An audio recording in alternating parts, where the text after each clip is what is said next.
The Rubinstein French has been a lot more popular in recent years, but it's because a different opening is good. Let me explain. Recently, a really trendy opening from the white side, especially at the top level, has been the Tarrasch French. The Tarrasch French is when you put your knight on d2 instead of on c3, the Paulson, what we play, and the Tarrasch French is considered a very good option, and it caught a lot of French defense players off guard, and a lot of French defense players, not wanting to learn the theory because they're French defense players, realized that if you just capture the pawn, regardless if they play the Paulson or the Tarrasch, both of those transpose into the same opening. So since it's been so popular, we definitely need to have a cohesive repertoire against it, and I'm putting this one last for a very good reason in my opinion. The Rubinstein is extremely transpositional, especially with the burn, but there will also be other similarities to other lines we've covered, which I figured can make for a good recap. To start, whenever they play the Rubinstein, we're always going to take the pawn back. I know that f3 here can be tempting. I've played this a lot myself. It's a really fun gambit, but I can't recommend it in good faith. And in this position for black, the good moves are knight d7, also known as the Blackburne Defense,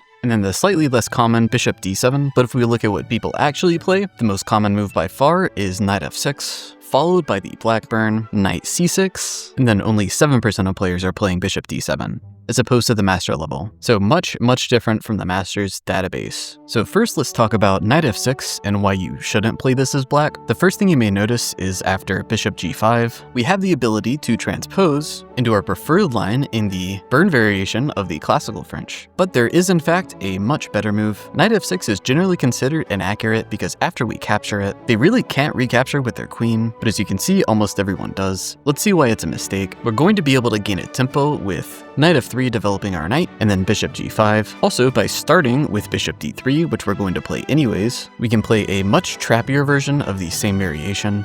First of all, if they capture, we win the queen. The most common move is knight c6. Afterwards, we stick to our plan, we develop our knight, getting ready to develop our bishop with tempo. This forces them into finding h6. However, for the 79% of players that don't, their queen is as good as hung, and a shocking amount of beginners who play the French will hang their queen in this exact manner. And this is why I don't recommend transposing into the burn. I just think that knight f6 is horribly inaccurate. I'd also like to quickly go over if they capture with their g-pawn, which is a little bit more reputable, and this has been tried some at the master level with mixed success. Here, I would still develop our bishop to d3. This is going to be our best minor piece. If b6, we have the exact same trap from the video on the burn variation with queen f3. Otherwise, we're just going to develop naturally. Sometimes people will hang their knight, I guess. But assuming they don't hang anything until now, our goal is just going to be to develop as quickly as possible, get castled, and open up the center of the board. I wouldn't castle into this, I would prefer to castle long, and prepare to play for d5. But of course, black recapturing with their g-pawn is exceedingly rare, so I think we're ready to move on. The next defense to cover is called the Blackburne Defense, and it's the main line of this variation, the Rubinstein. It starts with knight to d7, developing and playing a waiting move, supporting their knight on f6. Against the Blackburne Defense, we're always going to start with bishop d3, supporting our knight in the center of the board. Afterwards, most commonly, they're going to develop their knight to f6, the entire idea behind developing their knight to d7, and in response, we're going to play the unconventional bishop g5. And you may notice that after bishop e7, h4, we're back at the novelty I suggested in the previous video on the burn variation. This is one of the reasons it's such a potent line. After all, the more solidly our opponent plays, the more transpositional openings become. That's why utilizing this gambit allows us to weaponize that. And to quickly rehash the ideas in this line, since I want this to be an independently useful video, if b6, we have queen f6 setting up tactics. Most common moves are them capturing our knight or playing h6. Both lead to a gambit. First, let's talk about if they capture the knight. We recapture, and they can accept the gambit by grabbing our pawn.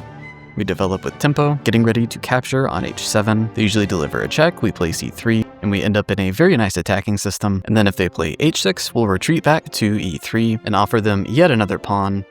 But this time, if they accept, we get to play queen g4, very thematic move in the French as white, with tempo, and we still have this nice open h-file. The best way to think of this gambit system is as sort of our default response to our opponent playing really passively, and in the Rubinstein French, playing really passively means playing really accurately. Which brings me to my next point. I'd like to briefly talk about why gambits and pet lines are so valuable, specifically gambits and pet lines that are several moves deep into theory, imply perfect play from your opponent, and are in a theoretical position that your opponent is going to know much better than you. So it's easy to lose track of what this looks like from the black side. Frankly, if you're a beginner or even an intermediate player, you're probably never even going to get to this point as white. And the reason for that is it's filtered through 5 or 6 moves of theory. Even just making it to this point, the average rating for black is over 2,000. And while we'll almost never run into this main line or even the Rubinstein in general, the Rubinstein being the 3rd most popular response from the black side, all of their games are going to look very similar in 1e4. So while we'll see this position in maybe 1 or 2% of our games,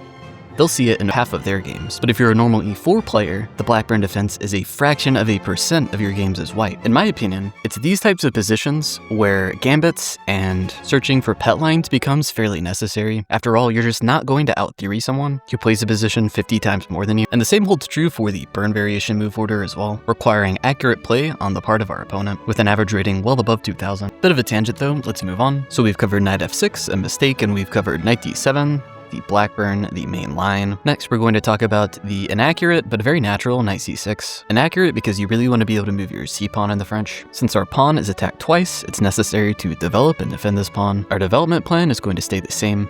After knight f6, we can just stick to the same idea. 22% of people here will capture the pawn on d4. We'll of course capture on d4 first, even though it doesn't really matter, but might as well give them the opportunity to hang their queen. This is actually a call-out post for the 2000 rated player that fell for this. But it looks like the most common move is capturing. Inaccurate because they didn't play knight to d7 and they can't have an f6 knight with tempo. Seems fairly simple to play. I think it's fair to move on at this point. Final common move is just bishop e7. Here, we're not going to want to pin. After all, the entire idea behind playing sort of goofy is to get our high-rated opponent into our wheelhouse. But our opponent has not played accurately at all, so this bishop would prefer to be on either e3 or f4, and we can just get castled and start our attack. And regardless of making it all the way to move 7, still somehow 10% of players are hanging this. Alright, let's move on. The final move to cover is the other move played at the top level, bishop d7. Like always, we'll start with bishop d3. And it's here that we see the idea behind this variation, with 94% of players playing bishop c6, pinning our knight, and our plan against this variation will be extremely simple, which is good because it's fairly rare at the club level. We'll want our queen on e2, we'll want our knight on f3, and we'll just want a castle. Afterwards, we can reinforce our pawn, but the important move to remember here is queen e2. Now, frankly speaking, it's perfectly fine to start with it, and then develop with tempo. This seems like a perfectly reasonable gambit to me.